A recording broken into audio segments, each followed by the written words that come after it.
Tira sa Olo, Cagarlitan, mga Tarang, Pangasinan. Noong July 2021 po, napag-alaman ko po sa sarili ko na ako po ay may bukol sa kaliwang dibdib. Dahil nakapako po ito na may matigas sa aking dibdib. Kaya noong December, may medical mission po dito sa mga Tarang. Pumunta po akong nagpa-check up at nirefer po akong magpamammogram.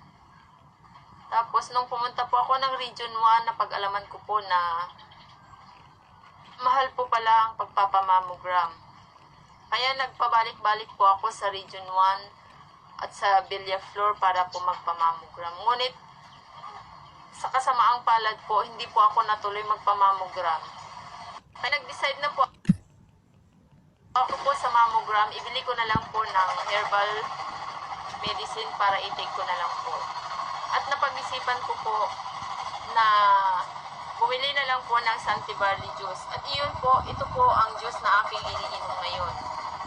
Nakaubos po ako ng Santi Barley juice ng 2 canister nang malaman ko na ang epekto nito sa aking sarili. Sinubukan ko pong kinapa ang aking dibdib at doon ko nalaman na nawala na po ang bukol. Unti-unti na pong lumalambot ngayon ang aking dibdib. At sa ngayon po, naka-4 na po akong canister. At sa awa ng Diyos, wala na po, malambot na po ang aking dibdib ngayon. Nagpapasalamat po ako sa Panginoon at hindi na po ako gumastos ng malaki para po sa pagpapaopera. Dahil alam niyo po, ang hirap ng buhay ngayon, hindi natin kakayanin ang ganong kalaking halaga. Lalo na sa tulad naming may hirap na wala namang pinagkukunan ng pera. Kaya salamat po sa Santi Barley at natulungan po nila ako sa aking problema.